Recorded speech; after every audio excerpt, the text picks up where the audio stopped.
आज संध्याकाळी पुन्हा भारतीय परराष्ट्र मंत्रालयाची पत्रकार परिषद आहे। थोड्याच वेळामध्ये भारतीय परराष्ट्र मंत्रालयाची पत्रकार परिषद होते आहे।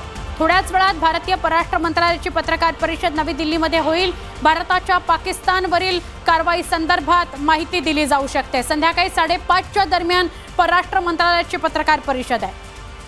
तर भारत पाकिस्तान मधल्या वाढत्या तणावाच्या पार्श्वभूमीवर काय उपाययोजना करण्यात येत आहेत, भारत पाकिस्तानला कसं चोख प्रत्युत्तर देत आहे आणि पाकिस्तान वारंवार सामान्य नागरिकांवर भारतीयांवर भ्याड हल्ले करत आहे, या सगळ्यांच्याच संदर्भातील माहिती आज संध्याकाळी 5:30 वाजता भारतीय परराष्ट्र मंत्रालयाची पत्रकार परिषद आहे त्यामध्ये सांगण्यात येईल। थोड्याच वेळात ही परराष्ट्र मंत्रालयाची पत्रकार परिषद सुरू होईल आणि त्यामध्ये सुवर्णा ज्या काही कारवाया पाकिस्तानकडून केल्या जात आहेत आणि भारताकडून कसं त्याला चोख प्रत्युत्तर दिलं जात आहे याचीच माहिती त्या पत्रकार परिषदेत सांगण्यात येणार आहे।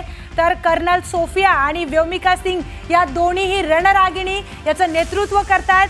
सोबतच परराष्ट्र मंत्रालयाचे सचिव देखील त्याच्यात उपस्थित असतील आणि ही पत्रकार परिषद संध्याकाळी 5:30 वाजता होणार असल्याची माहिती समोर येते। पाककडून भारतावर अनेक ठिकाणी ड्रोन हल्ले केले जात आहेत। भारताने पाकचे सगळे प्रयत्न मात्र हाणून पाडलेले आहेत।